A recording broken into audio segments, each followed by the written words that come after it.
Okay जी, next chapter start करते हैं जी, monitoring and tuning RMAN. Parallelization, number of channels, जितने ज्यादा चैनल होंगे उतना ज्यादा जल्दी बैकअप होगा, लेकिन ये ट्रू नहीं है। ठीक है, एक हद तक पैरेललाइजेशन होनी चाहिए, उससे ज्यादा होगी तो परफॉर्मेंस गेन के बजाय लॉस होगा। ठीक है जी। For performance allocate multiple channels and assign files to specific channels. आप अपनी मर्जी से फाइल्स एलोकेट कर सकते हैं, अदरवाइज ओरेकल क्या करेगा, अपनी मर्जी से फाइल एलोकेट करेगा। ठीक है, हो सकता है जी कि चैनल 1 को फाइल्स मिल जाए 5, चैनल 2 को फाइल्स मिल जाए 5, चैनल 3 को फाइल्स मिल जाए 5, टोटल 15 फाइल्स आपके डेटाबेस में। लेकिन वो जो डिस्ट्रीब्यूशन होगी वो साइज के हिसाब से नहीं होगी।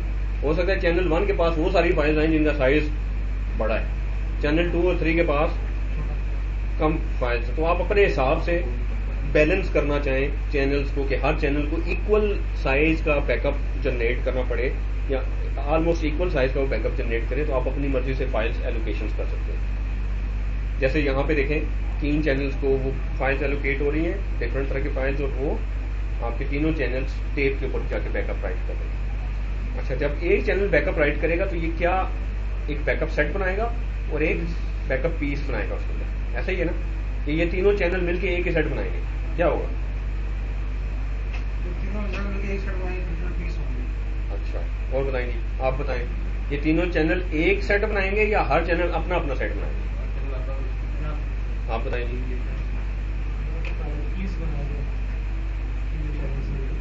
पीस बनाएंगे और सेट उनका एक ही होगा। नहीं, अब लेट्स से चैनल 1 है, चैनल 2 है, चैनल 3, 3 चैनल है, कितने सेट्स होंगे और कितने पीसेस होंगे?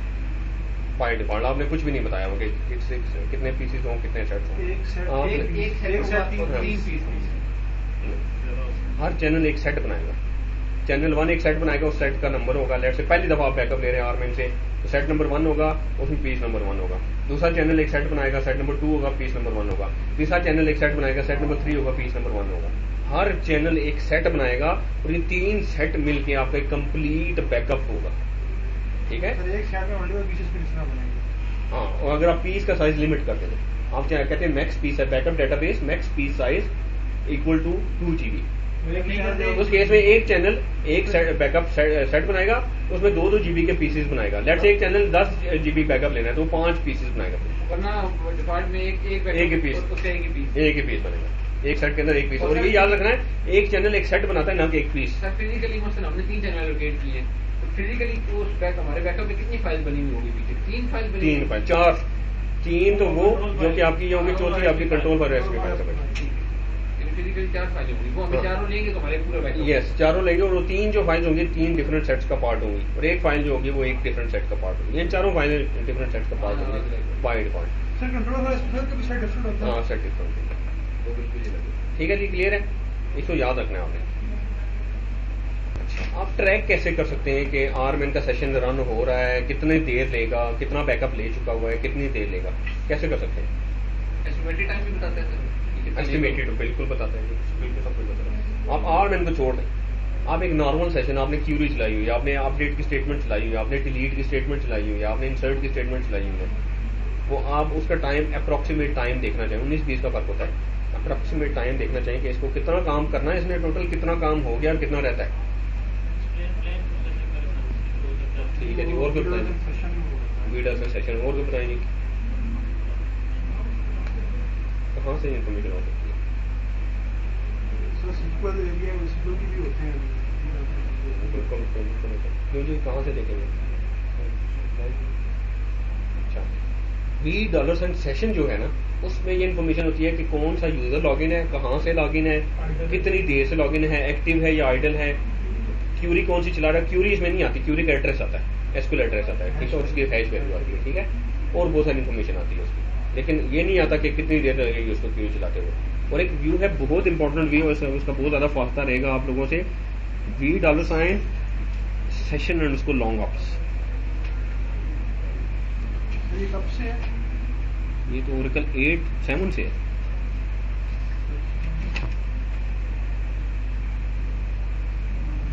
लॉन्ग ऑप्स का मतलब है लॉन्ग ऑपरेशंस। ऐसे सेशंस जिनका एग्जीक्यूशन प्लान बनाते वक्त ओरेकल एस्टिमेट कर लेता है कि इनको 6 सेकंड से ज्यादा टाइम लगेगा वो ऐसे सेशंस हैं जो कि लॉन्ग ऑपरेशंस वो लॉग होंगे वो इसमें लॉग हो जाएंगे। यूजर यूजर की SID, यूजर का नाम, उनका सेशन, उसमें बहुत सारे कॉलम्स उसमें आ जाएंगे। ठीक है, क्या चीज? हाँ ये नहीं ये हार्ड एंड फास्ट है, इसको आप चेंज नहीं कर सकते, ये ओरेकल खुद करेगा। ठीक है, तो क्लियर करते हैं स्क्रीन को और हम कहते हैं डिस्क्राइब $, सेशन लॉन्ग ऑप्स। इसमें ऑपरेशन नेम बताएगा, SID मीन्स के उस सेशन की ID बताएगा आपको। ठीक है, सेशन की ID, सेशन का serial number, operation name, target मतलब कितना काम करना है उसने, सो फार का मतलब है उस कितना हो चुका है, टारगेट का मतलब है कितना यूनिट ऑफ वर्क करना है, वो कितना हो चुका हुआ है, टोटल वर्क कितना है। टारगेट नहीं, टारगेट में अब वो ऑब्जेक्ट का नाम आएगा, वो क्या कर रहा है। ठीक है, टोटल वर्क कितना है, सो फार कितना है कर चुका है। उसके बाद टाइम रिमेनिंग में आपके पास नंबर ऑफ सेकंड्स आएंगे कि कितनी देर रहती है इस काम को कंप्लीट होने। नहीं अप्रोक्सीमेट वैल्यू होती है ना, मैंने बताया ना, थोड़ा बहुत डिफरेंस ऊपर नीचे होता है, लेकिन यूजुअली ठीक एक्यूरेट वैल्यू होती है। ठीक है, तो इसके ऊपर आप रिलाई कर सकते हैं। तो ये आपको टाइम बता रहा होता है कि यार ये पर्टिकुलर ऑपरेशन को होने में कितना टाइम लगेगा। सर ये जो डाटा फार्म की जॉब होती है वो भी तो सब होती है। बिल्कुल हर चीज आप यहाँ से देख सकते हो। कोई क्यूरी चला दिया आपने, वो 15-20 मिनट हो गए हैं तो चल रही है, तो आप यहाँ से आके देख सकते हैं यार कितना काम हो चुका है, कितना रहता है, कितना अप्रोक्सीमेट टाइम रहता है इसके अंदर। जो भी ऐसी क्यूरी जो ओरेकल समझता है कि जिसको 6 सेकंड से ज्यादा टाइम लगेगा। ठीक है, जो भी स्क्रिप्ट में क्यूरीज ही होगी ना, इंडिविजुअल क्यूरीज जो उस वक्त चल रही होगी उसको आप उसका स्टेट आपको दिखाएगा ना। उस वक्त जो स्क्रिप्ट के अंदर 10 क्यूरीज है तो नहीं, फुल स्क्रिप्ट तो देखें आप 5 क्यूरीज रन हो चुकी हैं, अगली 5 अभी रहती हैं, तो उन 5 का तो नहीं बताएगा आपको, वो तो उसका रन होगी तो उसका बताएगा। जो करंट क्यूरी चल रही है उसका, हाँ जो मैंने पूरा देखें जो करंट रन हो रही है ना उसका बताएगा ना आपको कि ये क्यूरी चल रही है और इसको इतना टाइम लगेगा। अच्छा, इसको अगर आप $, सेशन को $, लॉन्ग ऑफ से ज्वाइन कर रहे हैं तो बहुत सारी इन्फॉर्मेशन आप ले सकते हैं। उसको ज्वाइन करने की जरूरत भी नहीं है वैसे, अगर आप SID सीरियल नंबर की बेस पे यहीं से देख लें तब भी कर सकते हैं आप। यूजर नेम भी बल्कि इसमें आ रहा है वो भी देख सकते हैं। लेकिन अगर आप सेशन, लॉन्ग ऑफ को, SQL को, इन तीनों को आपस में ज्वाइन कर लें तो फिर क्या होगा कि आप देख सकते हैं कि कौन सा सेशन, सारी डिटेल्स आपको पता चल जाएंगी। सर ये जो हम अभी हमने 2 मिनट पहले क्वेरी चलाई वो रिकॉर्ड कहाँ पे आ रहा होता है? कौन सी क्यूरी चलाई हमने अभी मेरे सेशन में क्या क्या क्वेरी की थी? लास्ट क्यूरी आपको नजर आ सकती है। $, सेशन देखते हैं,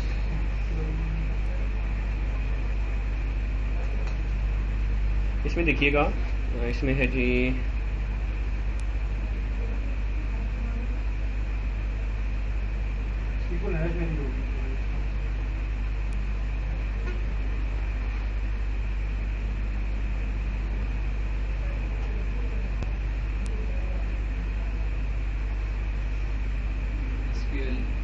SQL ID है और SQL हैश वैल्यू। जो करंट SQL आपकी चल रही है ना ये उसकी होगी। लेट से प्रीवियस SQL जो अगर चल चुकी हुई है तो SQL एड्रेस आएगा। ठीक है, SQL एड्रेस और SQL हैश वैल्यू ये आपने दो लेंगे।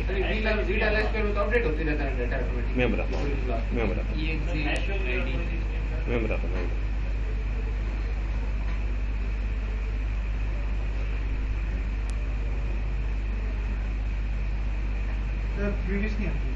बताता हूँ, एक मिनट, ये प्रीवियस नहीं क्यूरी भी आप ले सकते हैं ना। अगर वो क्यूरी बफर उसमें पड़ी हुई है लाइब्रेरी कैशे में, उसका हैश वैल्यू भी वही रहेगी, एड्रेस भी वही रहेगा। ठीक है, आप $SQL में $, सेशन से ले सकते हैं जी 2 इंफॉर्मेशन। करंट कौन सी क्यूरी चल रही है, तो प्रीवियस कौन सी क्यूरी आपने चलाई है, एक प्रीवियस, उससे प्रीवियस नहीं। लेट्स आपने 3 क्यूरी चलाई है, क्यूरी नंबर 1 चलाई, क्यूरी नंबर 2 और अभी आप क्यूरी नंबर 3 चलाए हैं, तो आपके पास जो इन्फॉर्मेशन आएगी 3 और 2 की आएगी, 1 की नहीं आएगी आपके पास। ठीक है, आप ये देखना चाहिए ना कि मैंने एक सेशन में कितनी क्यूरी चली हो, क्या क्या चली, तो फिर आपको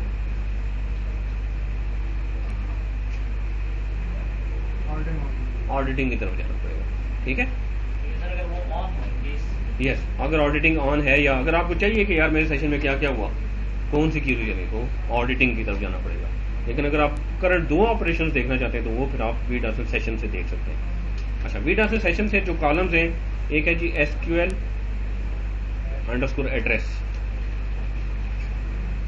एक है जी SQL underscore hash underscore value. अच्छा, ओरेकल क्या करता है, जब भी कोई क्यूरी लिखते हैं ना आप और उसकी जाके एग्जीक्यूशन प्लान बनता है, तो ओरेकल उस पूरी क्यूरी के ऊपर एक एल्गोरिदम रन करता है जिसको कहते हैं हैश, उसको हैश में कन्वर्ट करता है। हैश में क्या होता है जी कि आपका S हो सकता है कन्वर्ट हो जाए उसमें 1B में, E कन्वर्ट हो जाए हो सकता है, वो कन्वर्ट कर लेता है उसको कंप्रेस करके ना, पूरी की पूरी सिलेक्ट स्टेटमेंट आपकी हो सकता है हैश वैल्यू उसकी बनेगी 0 1 E 5 S, ये हो सकता है हैश वैल्यू बनेगी। हैश आपको, हैश एक वो जनरल एल्गोरिदम है, ये सिर्फ इसका नहीं है। हैश एल्गोरिदम अगर आप किसी भी उसके ऊपर चलाए ना स्टेटमेंट के ऊपर, तो उसकी हैश वैल्यू आपको बता देगा, उसके ऊपर कैलकुलेट करके जी आपकी कोड जैसे होते हैं, बिल्कुल बिल्कुल उसी तरीके से हैश वैल्यूज होती हैं किसी भी उसकी टेक्स्ट की।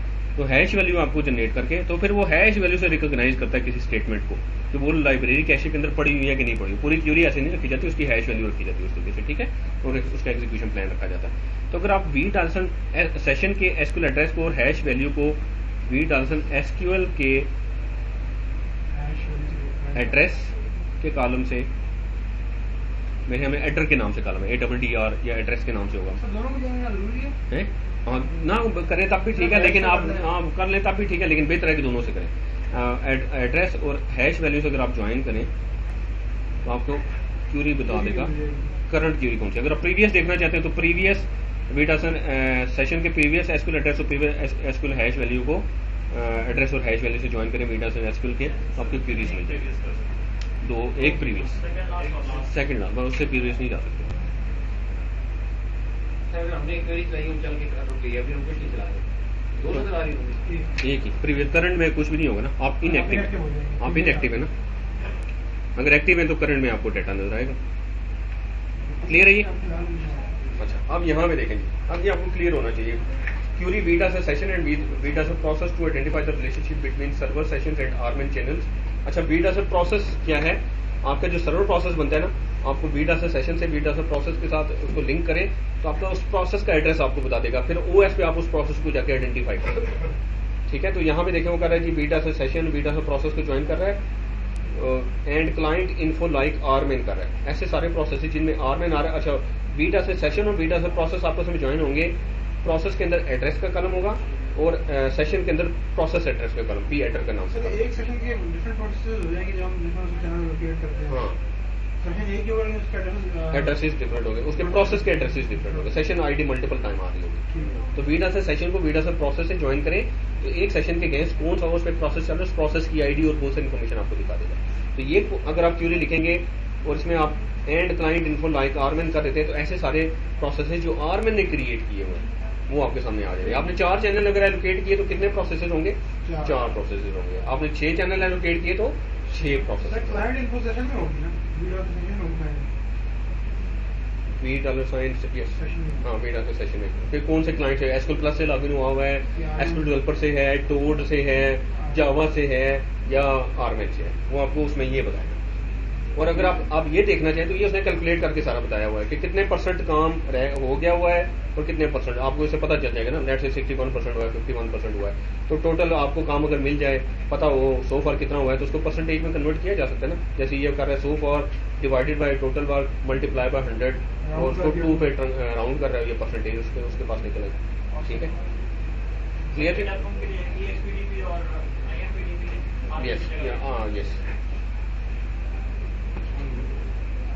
ठीक है जी।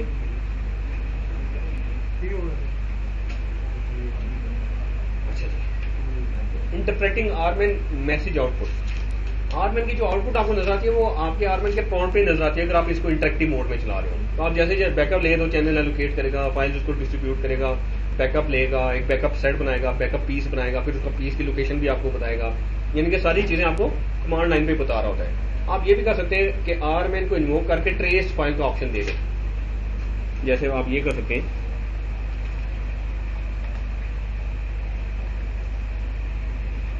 आरमेन टारगेट स्लैश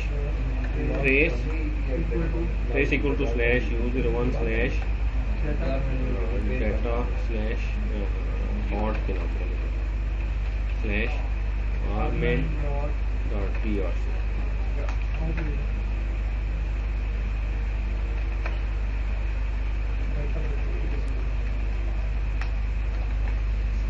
अब यही सारी इंफॉर्मेशन उस ट्रेस फाइल में भी जा रही है। स्पूल फाइल आर्मेन में भी स्पूल चल जाएगा। अगर आप आर्मेन पे कनेक्ट होगे स्पूल और आगे फाइल का नाम पाथ दे देंगे वो भी इसमें चल जाएगा।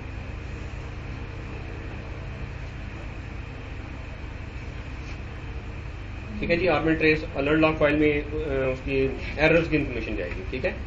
ओरेकल सर्वर ट्रेस फाइल, अगर आर्मेन पे कोई एरर आया तो एक ट्रेस फाइल बनेगी जहां पे आपकी वो अलर्ट लॉग फाइल पड़ेगी, वहां पे TRC के नाम से जो फाइल पड़ी थी। हाँ बिल्कुल बताएगा कि ये ट्रेस फाइल है। ठीक है। और sbtio.log के फाइल नाम से फाइल बनती है अगर आप बैकअप टेप पे ले रहे हैं तो। और टेप मीडिया मैनेजमेंट सॉफ्टवेयर की जो लॉग फाइल का फोल्डर वहां पे ये sbtio.log के नाम से फाइल बनेगी। ठीक है। ये मैंने देखा था हमारे पास तो इधर बनी हुई थी इसमें ट्रेस की फोल्डर में SBTIO बनी हुई थी। अच्छा फिर हाँ ठीक है। 11 G ऑनवर्ड ये इस लोकेशन पे, क्योंकि बल्कि 10 G ऑनवर्ड इस लोकेशन में, 10 G ऑनवर्ड ओरेकल सेंट्रलाइज कर दिया लॉग फाइल्स के लिए। अच्छा देन आप डिबग के ऑप्शन भी यूज कर सकते हैं। डिबग आप आर्मेन इन्वोक करते वक्त इन्वोल कर सकते हैं। जैसे आप आर्मेन टारगेट से कनेक्ट हो, कैटलॉग से कनेक्ट होना हो जाए, डिबग ट्रेस और आगे ट्रेस फाइल का नाम दे दें। अगर ट्रेस फाइल का सिर्फ नाम देंगे तो करंट लोकेशन पे जहां से आप आर्मेन इन्वोक करें वहां पे ट्रेस फाइल बनेगी। अदरवाइज आप पाथ भी दे सकते हैं, इक्वल टू डाल के पाथ दे दें फाइल का नाम। ट्रेस में और डिबग ट्रेस में हाँ डिबग के केस में एक्स्ट्रा मैसेजेस भी आपको दिखाएगा। ट्रेस में तो वो जो डिफॉल्ट आउटपुट आपको नजर आ रही है सिर्फ वही नजर आएगी। डिबग के केस में वो जो PL SQL के जो पैकेजेस कॉल कर रहे हैं ना वो भी आपको दिखाएगा। डिबग में एक्स्ट्रा इन्फॉर्मेशन, बहुत सारी इन्फॉर्मेशन चलने होगी। So debug option is use to view the PL SQL that is generated, determine precisely where armin command is hanging or faulting. The debug option is specified at the armin prompt or within a run block. The debug option creates an enormous amount of output, so redirect the file output to a trace file. यानी कि जब भी debug करें साथ trace file जरूर करें ताकि otherwise आपको क्लटर्ड इन्फॉर्मेशन आपको उस पे नजर आएगी स्क्रीन पे। लोकेशन भी आप देख रहे हैं। यस। तो सर अगर बात साथ खड़ा हो तो डिबग ऑन करके उसका काम शुरू करें। हाँ और फिर ताकि उसको पता है कि आपको ये क्या हो रहा है या लो टेबल्स को सेट कर लो बैकग्राउंड ज्वाइन जो है। अच्छा जी। आर्मेन दो ही काम कर सकता है, या तो बैकअप ले रहा होगा या रिस्टोरेशन कर रहा होगा। RMAN backups and restore operations perform the following task. Read करते हैं या राइट करते हैं। बैकअप लेते वक्त डाटा रीड कर रहे होते हैं, डाटा फाइल्स में से वो बैकअप में राइट कर रहे होते हैं, और रिस्टोर करते वक्त बैकअप फाइल्स में से रीड कर रहे होते हैं और एक्चुअल लोकेशन पे राइट कर रहे होते हैं। And then process data by copying and validating blocks. ये दो काम करता है ये। The slowest of these task is referred to as a bottleneck for any particular process. ठीक है। वो बॉटलनेक होगा, वो रीडिंग में स्लो है, राइटिंग में स्लो है या प्रोसेसिंग में स्लो है। Tuning RMAN requires that the bottlenecks be identified and addressed. Normally वैसे आपको 99% चांस ये है कि आपको आर्मेन की ट्यूनिंग नहीं करनी। ठीक है। नॉर्मली नहीं आते। अगर आपकी डेटाबेस का साइज चला जाए कोई अराउंड 10 टेराबाइट से आगे चला जाए तो फिर उस केस में आपको शायद जरूरत पड़े, अदरवाइज नहीं पड़े। मैंने 2 टेराबाइट तक की डेटाबेस है हमारे पास, उस पर कभी भी हमें नहीं। 2 TB के पे बड़ी हाँ क्योंकि वो आर्काइव हो जाती है ना हमारी सारी उसमें। फिर 1 TB पे पहुंच गए, 100 GB पे पहुंच गए। नहीं आपको और कार तो भाई मिलती नहीं है यार। अच्छा परफॉर्मेंस ऑफ बैकअप। हाँ सीरियसली नहीं उसमें होगा डेफिनेटली। यहाँ पे ये मेन ऑनलाइन डेटाबेस नहीं है ये वाली प्रोडक्शन। हाँ इसी के थ्रू पे सारा कुछ मैनेज हो रहा होगा। Then performance of backup versus recovery operations can be balance to suit your needs. Okay हाँ वही ये आगे बता दीजिए कर लेते हैं। मल्टीप्लेक्सिंग किसे कहते हैं? एक चीज की मल्टीपल कॉपीज। एक चीज की मल्टीपल कॉपीज। अभी तक हमने यही पढ़ा। ठीक है। आर्मेन के केस में मल्टीप्लेक्सिंग ये होती है कि आपने सही कहा एक चीज की मल्टीपल कॉपीज।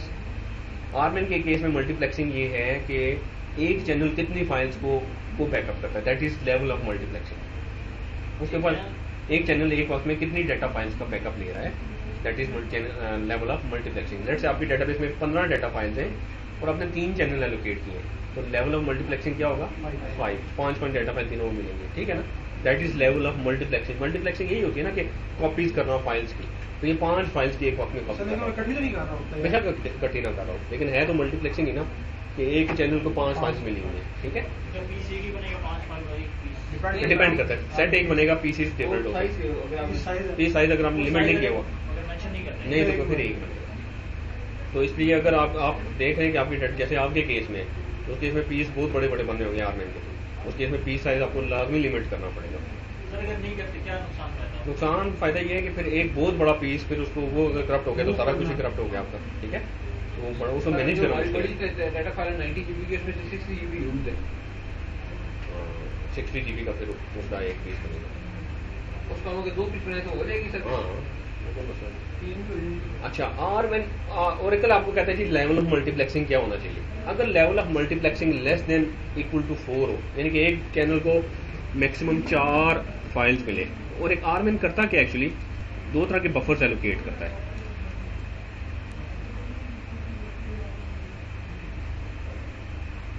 आरमैन में 2 तरह के बफर्स होते हैं, एक होते हैं जी इनपुट बफर्स और एक होते हैं आउटपुट बफर्स।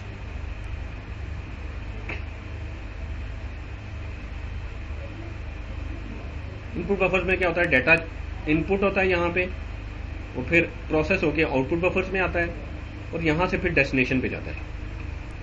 अगर डेस्टिनेशन बैकअप है तो बैकअप में जाएगा, डेस्टिनेशन अगर रिस्टोरेशन है तो रिस्टोर होगा, ठीक है जी। ये जरूर लाजमी एलोकेट होते हैं। अब बफर का साइज जितना ज्यादा बड़ा होगा उतना फिर वो बैकअप की स्पीड ऑप्टिमल होगी, ठीक है जी। सो अगर level of multiplexing less than equal to 4 है तो 1 MB का बफर एलोकेट होगा, so that the total buffer for all input file is 16 MB।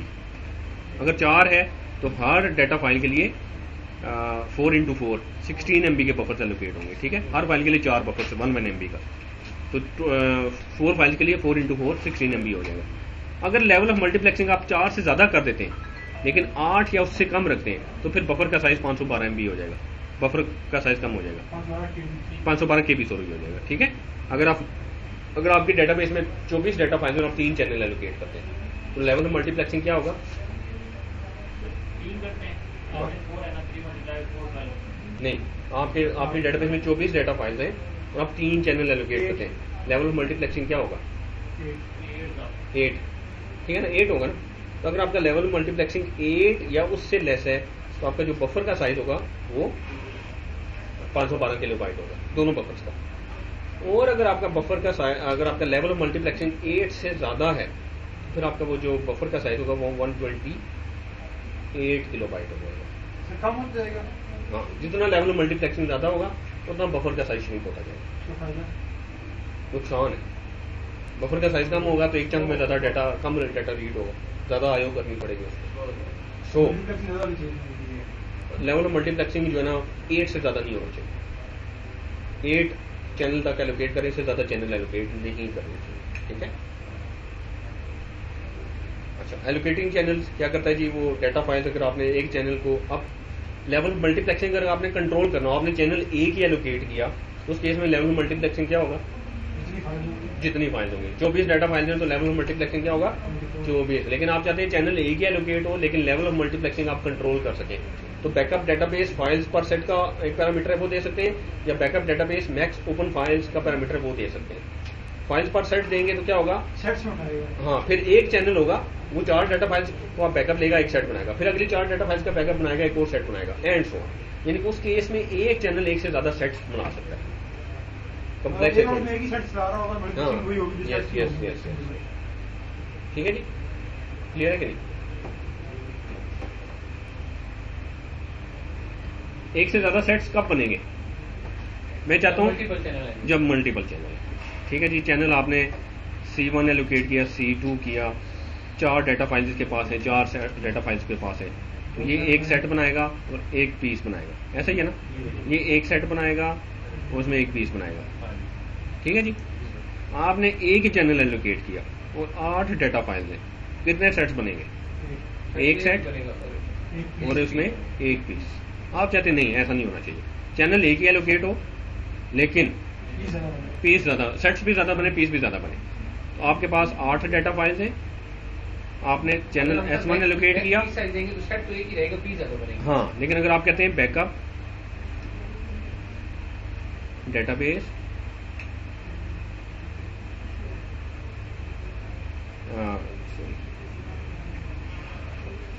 Files पर सेट इक्वल्स टू 4। अब 2 सेट बनेंगे। अब चैनल एक है, वो पहली दफा जाएगा 4 फाइल्स लेगा, उनका बैकअप बनाएगा, एक सेट बनाएगा और उसमें एक पीस बना देगा। अगर आप इसके साथ पीस का साइज भी लिमिट करते हैं तो उसमें हो सकता है ज्यादा पीसेस बना देंगे। जब इन 4 फाइल्स का बैकअप कंप्लीट हो जाएगा, अगली 4 बैकअप फाइल्स को उठाएगा, एक और सेट बनाएगा, उसमें एक पीस बनाएगा। क्या फायदा होगा इससे? क्या फायदा होगा? लेवल ऑफ मल्टीप्लेक्सिंग आपके कंट्रोल में रहेगा, बफर का साइज बढ़ा रहेगा। ठीक है, चैनल आपने कम एलोकेट किए हैं, इससे सर इससे स्पीड बढ़ेगी, बफर साइज ज्यादा होगा, बफर साइज बड़ा होगा ना। देखिए आपका बफर साइज जो है ना 512 KB का होगा, क्योंकि लेवल मल्टीप्लेक्स नहीं 512 KB नहीं 1 MB का होगा, 1 MB का होगा, क्योंकि लेवल मल्टीप्लेक्सिंग 4 है।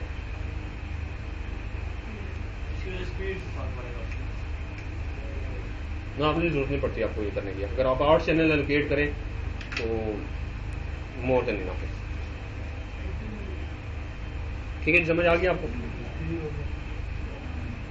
टेप बफर्स, अगर आप टेप पे बैकअप ले रहे हैं तो उस केस में जो बफर्स एलोकेट होते हैं वो लार्ज पूल में एलोकेट होते हैं। अगर आपने लार्ज पूल में कॉन्फ़िगर किया तो फिर शेयर्ड पूल में होगा, इसलिए लार्ज पूल कॉन्फ़िगर करना जरूरी है। अगर आपका ये बैकअप टेप आईओ स्लेव्स का पैरामीटर ट्रू है, जो कि बाय डिफॉल्ट ट्रू होता है, और अगर आपका बैकअप टेप आईओ स्लेव्स का पैरामीटर फॉल्स है तो वो एसजीए के अंदर में किसी कंपोनेंट में एलोकेट नहीं होंगे। फिर वो जो पीजीए है उस सर्वर प्रोसेस को जो मेमोरी मिली है उसके अंदर उसको फिर वो चैनल बफर एलोकेट होगा।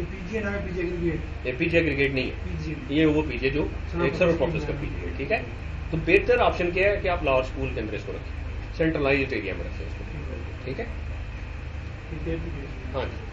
फिर 2 तरह की आईओज होती हैं आपकी डेटाबेस में, चाहे वो बैकअप के लिए ले रहे हैं चाहे आप नॉर्मल आईओ है। एक होती है सिंक्रोनस आईओ और एक होती है एसिंक्रोनस आईओ। सिंक्रोनस के केस में क्या होता है कि उसने ऑपरेशन परफॉर्म किया, पहली दफा उसने क्या किया, डाटा रीड किया, उसने इनपुट बफर में डाल दिया। अब नेक्स्ट इनपुट बफर उसके पास अवेलेबल है उस डाटा फाइल के लिए, लेकिन वो क्या करेगा, वेट करेगा। वो अब ये डाटा, ये टेप के केस में ये सिंक्रोनस आया आपको बता रहे हैं। जब वो क्या करेगा, डाटा यहां से जब तक टेप के ऊपर शिफ्ट ना हो जाए, अब ये टेप के ऊपर कौन शिफ्ट करेगा, एमएमएल।